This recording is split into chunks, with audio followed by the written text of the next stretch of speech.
Hi, it's me again with Corel Draw Tips and Tricks. Kind of a unique graphic. I think I'm going to change the color in one of them a little bit. I'm going to start with a 3-point curve line. And I'm just going to draw a line and then actually maybe even hold down the control button to get a pretty good arch.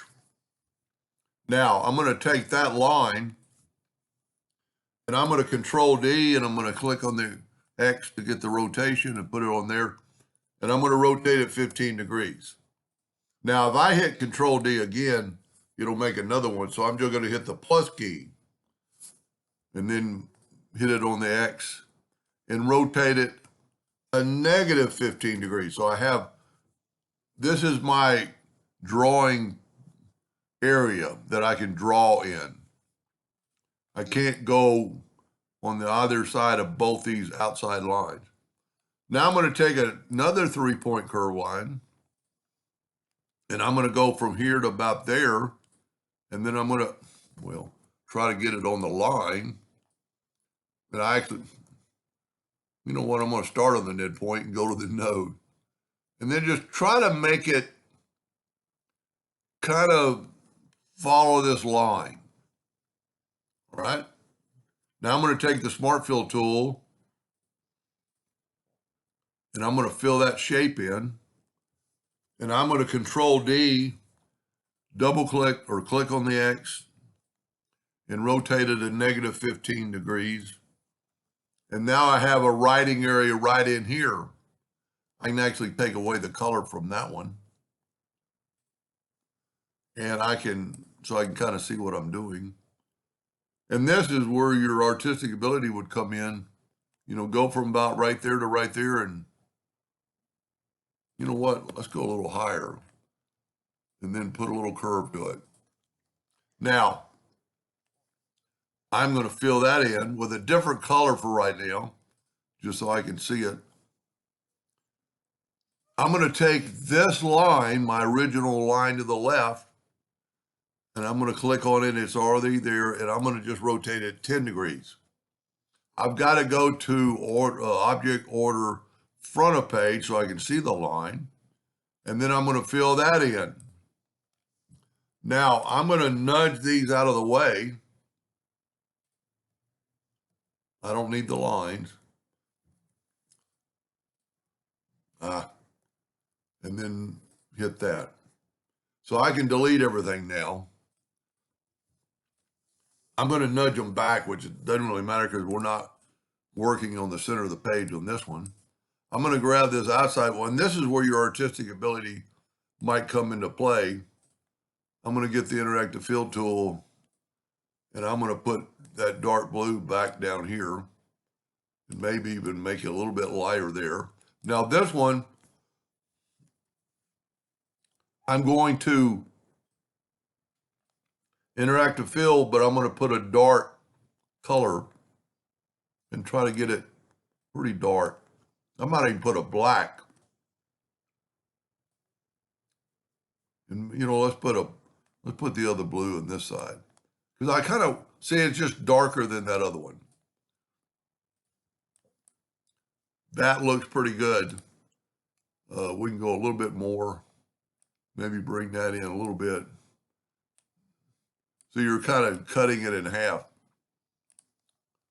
Now, group these together, Control G, Control D, click on the X and move it to the node at the very bottom and rotate it 15 degrees and look at that.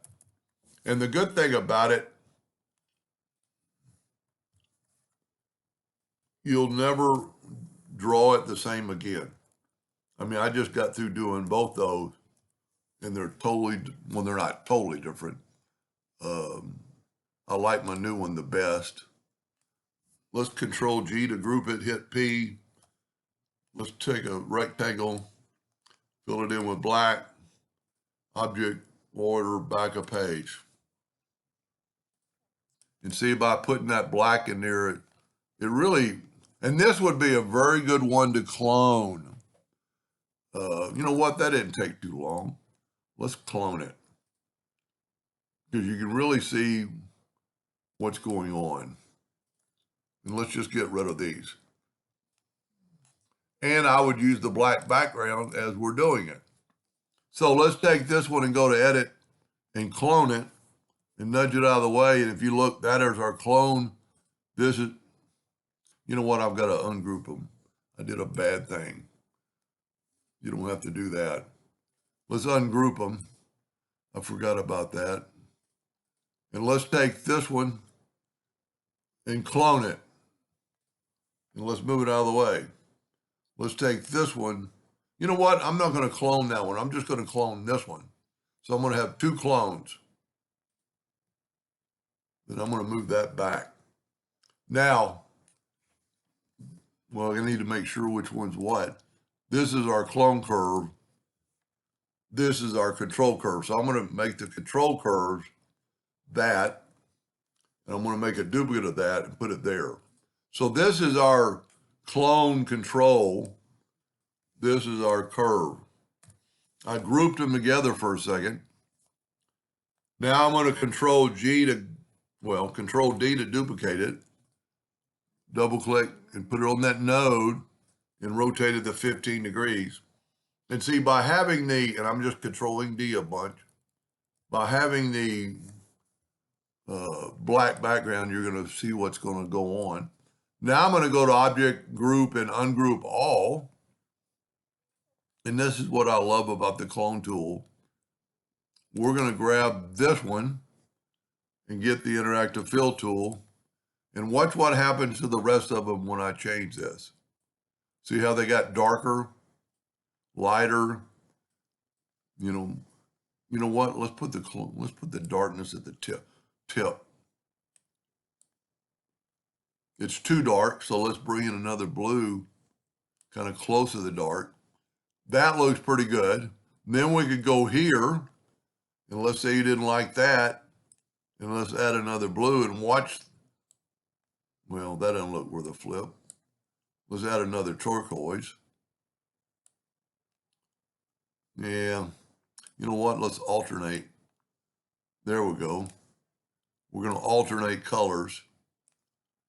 And look what's happening to the one in the center. It's looking pretty cool.